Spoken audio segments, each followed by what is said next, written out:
Al pie de las cimas más altas del Pirineo vasco, encajonadas entre Navarra y el Bearno, se extienden las tierras de Zuberoa. Es el territorio más pequeño y menos poblado de Euskal Herria, un racimo de villas y aldeas sumergidas en un mar verde de bosques y prados inacabables. Es un reino de valles secretos, en los que resuenan cantos misteriosos, viejas leyendas y antiguas tradiciones.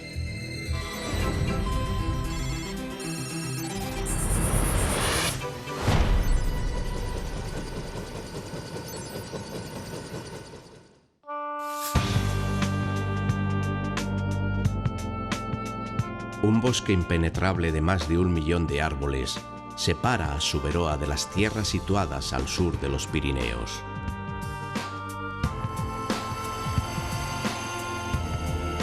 Es la selva de Irati, un inmenso hayedo deshabitado en el que hasta el siglo XX no se abrieron los caminos por los que pudiera atravesarse. Por encima de los árboles,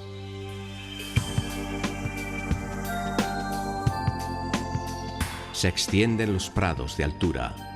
También este es un espacio despoblado, aunque aquí desde mayo a noviembre pastan más de 15.000 ovejas trashumantes que regresarán al valle para invernar cuando lleguen las nieves.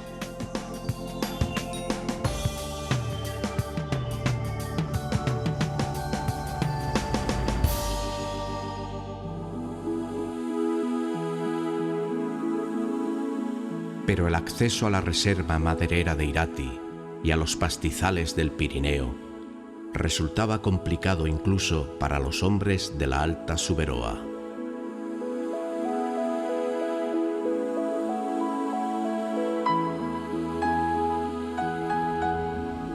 Los pastores y leñadores que venían del norte se daban de frente con cañones y gargantas de paredes verticales, o con murallas verdosas como el Pico Escaleras, con sus peldaños tallados a la medida de algún gigante monstruoso que ni siquiera las nubes consiguen ascender.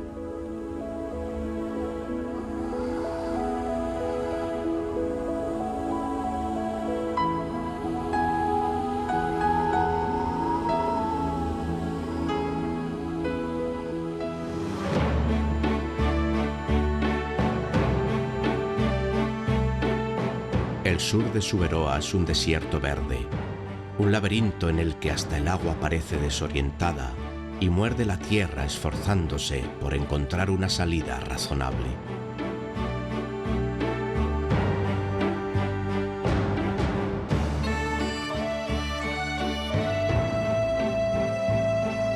Así nace el río Apurra, contorsionándose como una serpiente húmeda, abriéndose paso entre los contrafuertes herbosos de Arbailla, donde el ganado tiene que hacer equilibrios para no rodar pendiente abajo.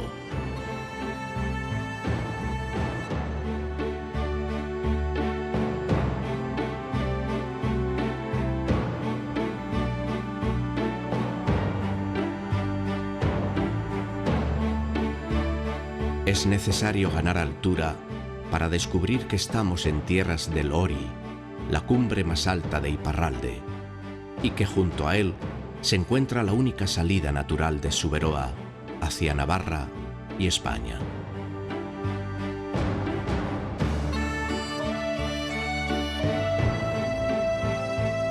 La salida es el puerto de Larrañe, que a menudo permanece cerrado por la nieve. Nadie diría hoy que esta tranquila aldea de Larrañe fue una villa aduanera del rey de Francia por la que pasaban viajeros, emigrantes, contrabandistas y guerrilleros, y que incluso llegó a ser un pequeño centro industrial, con 15 hornos de fundición, alimentados por el carbón vegetal de estos bosques.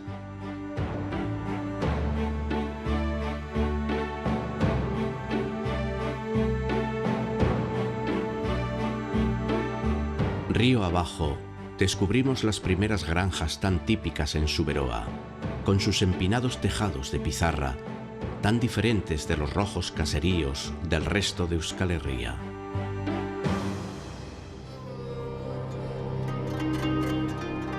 Todas las aguas del deshielo se reúnen en un solo cauce poco antes de llegar a Ligi, para formar el Sesón, el gran río que recorre Suberoa de sur a norte.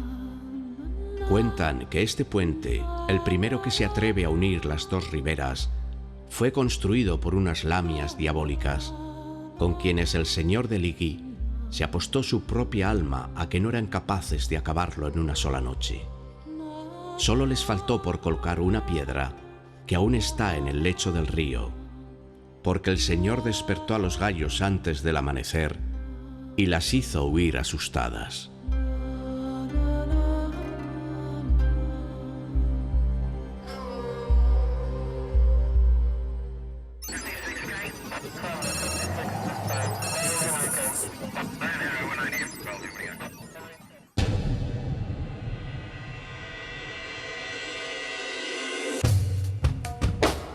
Cuando las aguas se calman y el valle comienza a ensancharse, aparece de pronto Aterratze, un viejo burgo real, una pequeña ciudad-mercado fundada en el siglo XIII por el vizconde de Suberoa, en la que las casas se apretujan en torno a una oscura plaza porticada.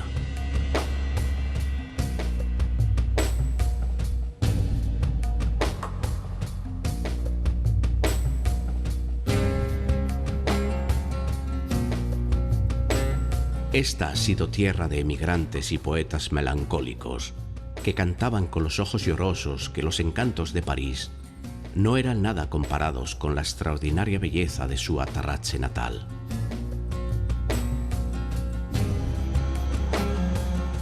Otras canciones, mucho más antiguas, nos recuerdan que donde hoy está la iglesia se alzaba el palacio del poderoso barón de Luxe, un anciano con el que obligaron a casarse a la niña María de Yaurgain, vendida por su propia madre como si fuera una ternera.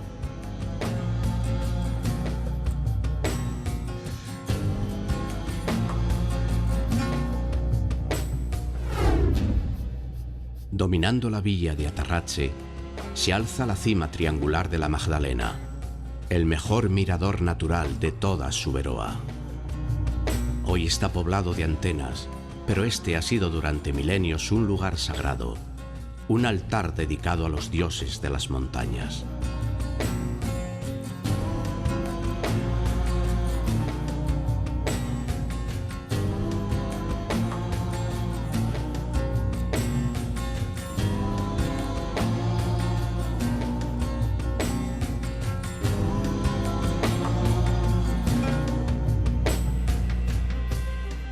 Al volver al nivel del río, descubrimos el palacio de Elisabea en Iruri, el Troisville de los franceses. Esta es la casa que se hizo construir un capitán de la guardia del rey Luis XIII, el jefe de los mosqueteros. Alejandro Dumas lo incluyó en su novela Los Tres Mosqueteros como el personaje que protegía al famoso D'Artagnan.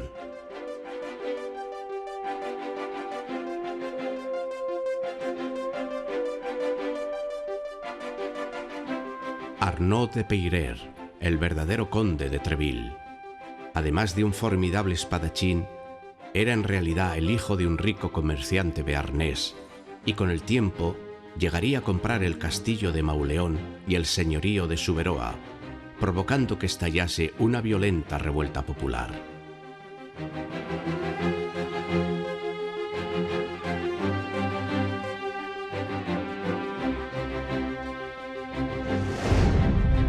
La vega del Sesón se ensancha definitivamente al llegar a Mendicote, y entre los campos de maíz surgen nuevas mansiones señoriales que nos recuerdan que, al margen de sus dulces paisajes de campos y pastores, Suberoa fue siempre un escenario de disputas entre viejas familias que se peleaban por el poder.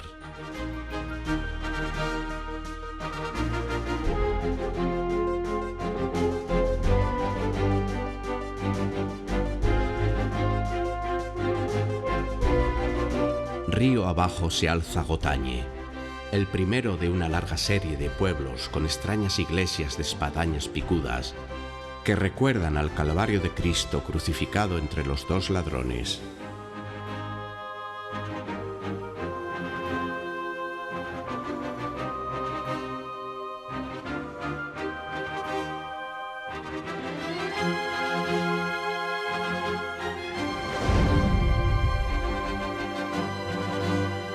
Aquí se acaban las montañas y el Sesón fluye relajado entre isletas y meandros pedregosos, sabiendo que ya no le queda ninguna dificultad que superar.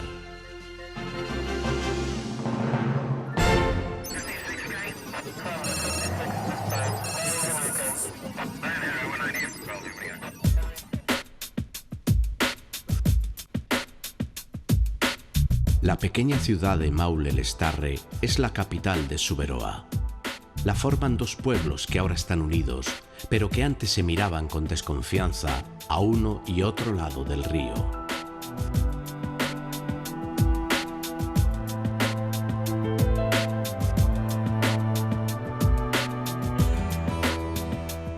La Villa Alta está dominada por un alto castillo con forma de barco.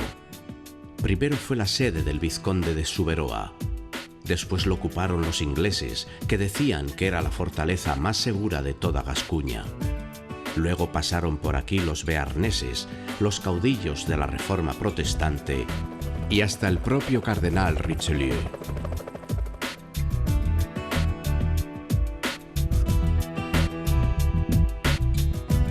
Asaltado y reconstruido muchas veces, al final quedó convertido en una pequeña prisión de la cual aún sobreviven algunas mazmorras.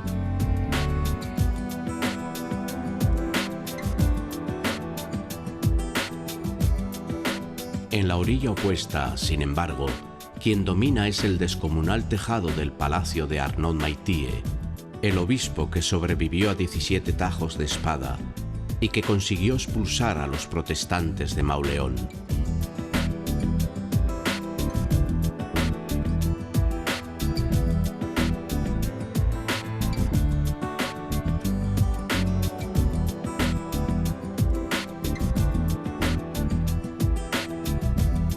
Esta fue una ciudad próspera que a finales del siglo XIX empezó aquí, en la calle Víctor Hugo, a especializarse en la fabricación de zapatos. Había más de 20 talleres de calzado, sobre todo alpargaterías, a las que llegaban a trabajar cientos de aragoneses y navarros a los que llamaban las golondrinas, porque venían con la temporada.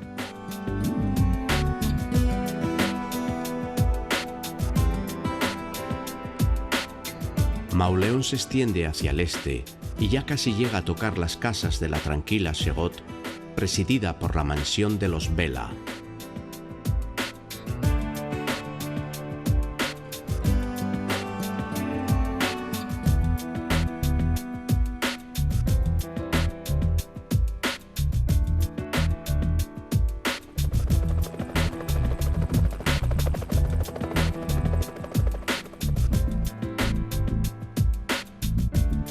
Sobrevolando un mosaico de 100 variedades de verde, maizales, prados y robledales, nos acercamos a los pueblos más orientales de Euskal Herria.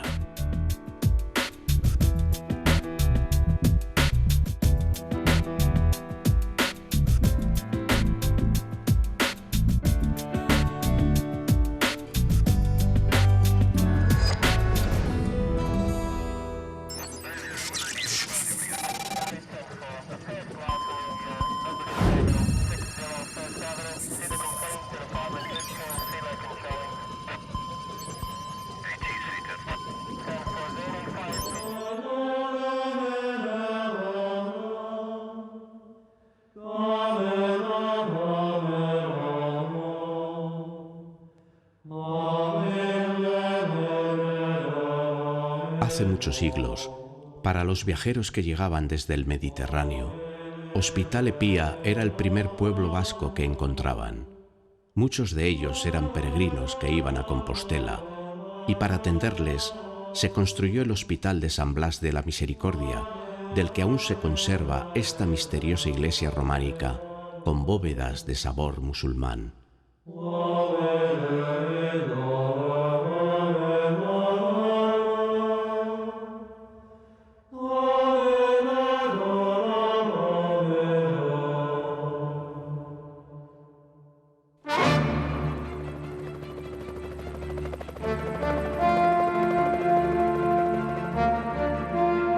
De esta casa de Mitiguile partió un día el cura Bernardo de Goyeneche, apodado Matalatz.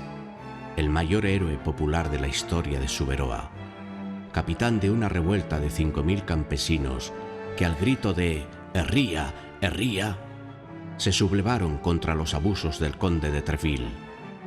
Cuando por fin fue vencido, colgaron su cabeza decapitada sobre el puente levadizo del castillo de Mauleón.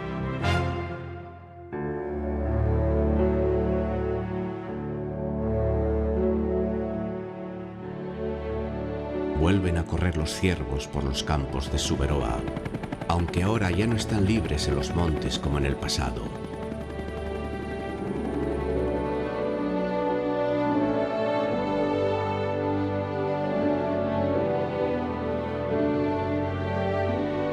Y su galope nos lleva hasta las puertas de Indiriñe,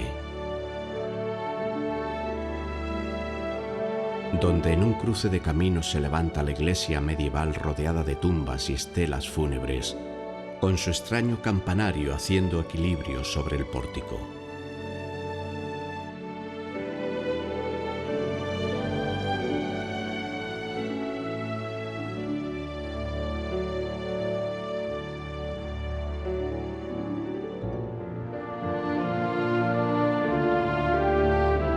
Hemos regresado de nuevo al Sesón, que tras doblar un meandro nos conduce hasta Sarricota.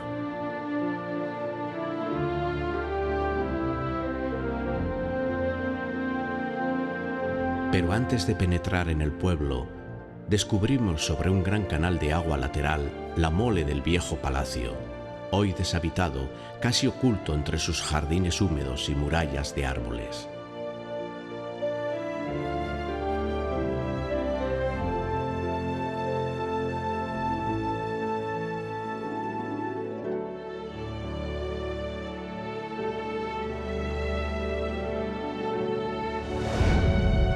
Ni siquiera es visible desde la espadaña de la iglesia.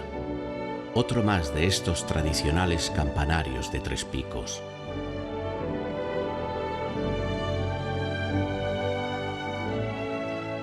Abandonamos definitivamente el Sesón, que desde su nacimiento en las torrenteras de Lori nos ha guiado durante casi 60 kilómetros, para adentrarnos en las tierras bajas de Suberoa, las tierras de la Pecharra.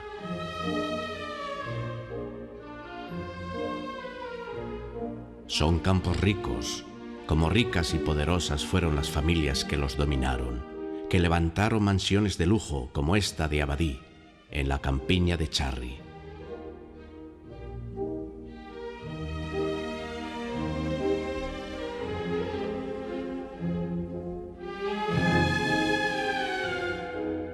Abandonada hace tiempo por la familia, y con sus antiguos salones de baile, convertidos ahora en aulas donde se aprende agricultura.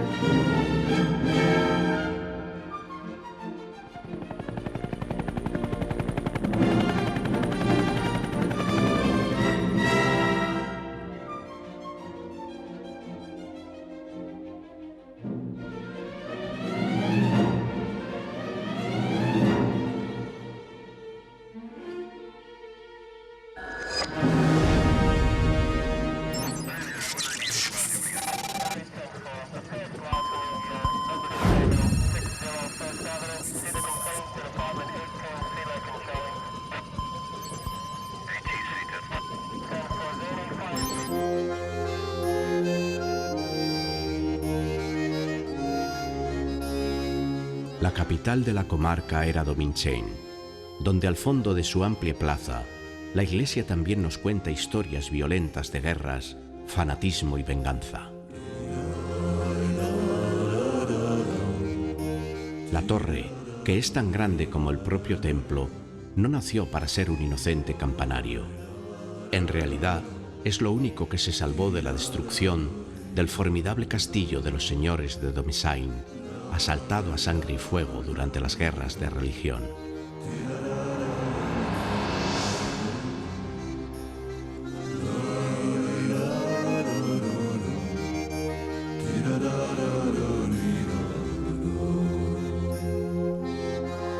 Un largo vuelo hacia el sur nos acerca ahora a Urdiñarbe, junto al río Arangorena, a los pies de otro de los castillos privados que marcaban el territorio de Suberoa y que con el tiempo han perdido todo su aire guerrero. Es la casa de Aetxe, una familia cuyas penas y desventuras se recuerdan todavía en los cantos de las tabernas.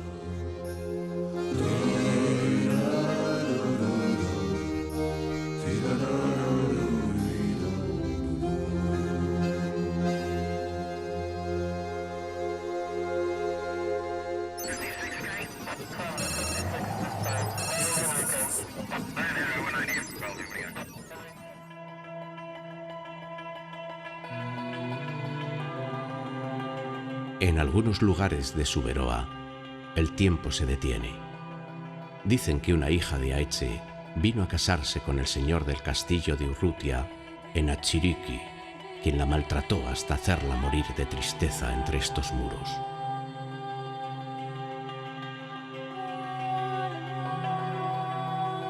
Pasó hace casi 600 años, pero la gente del pueblo lo canta con pena, como si hubiera ocurrido ayer mismo, y como si las campanas aún siguieran llamando al funeral de la dama muerta.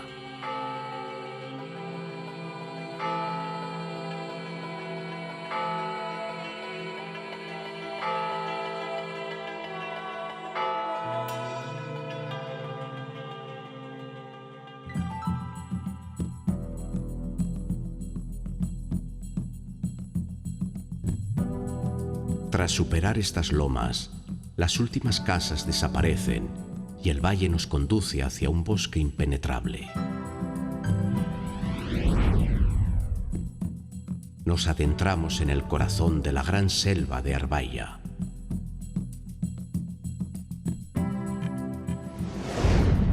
Donde incluso desde el aire resulta muy fácil perder la orientación.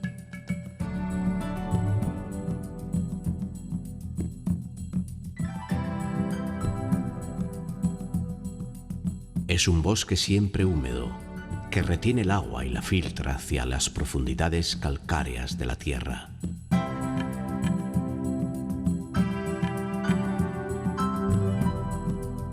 Para que después, a través de grutas mágicas, vuelva a la superficie convertida en un río cristalino como el Bidús.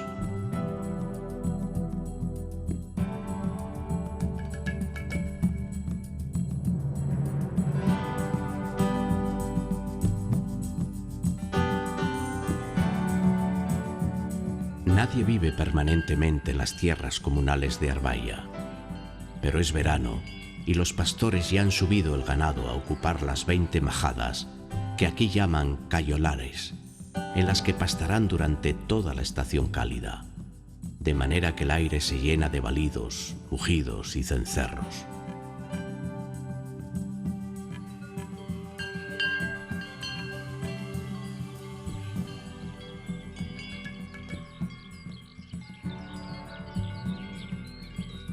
Durante muchos siglos, solo los pastores se aventuraban por estos parajes, hasta que se corrió la voz de que en Ahusky había una fuente milagrosa que devolvía la juventud perdida.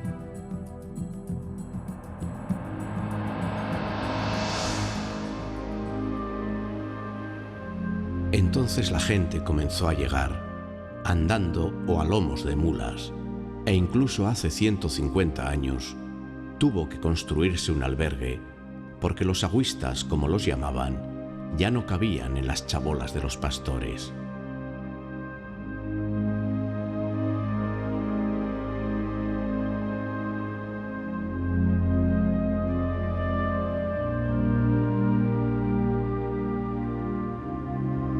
Desde entonces existe un lugar sobre las nubes, a más de 1000 metros de altura, enfrente de los Pirineos, donde casi se pueden tocar con la mano las puertas del paraíso.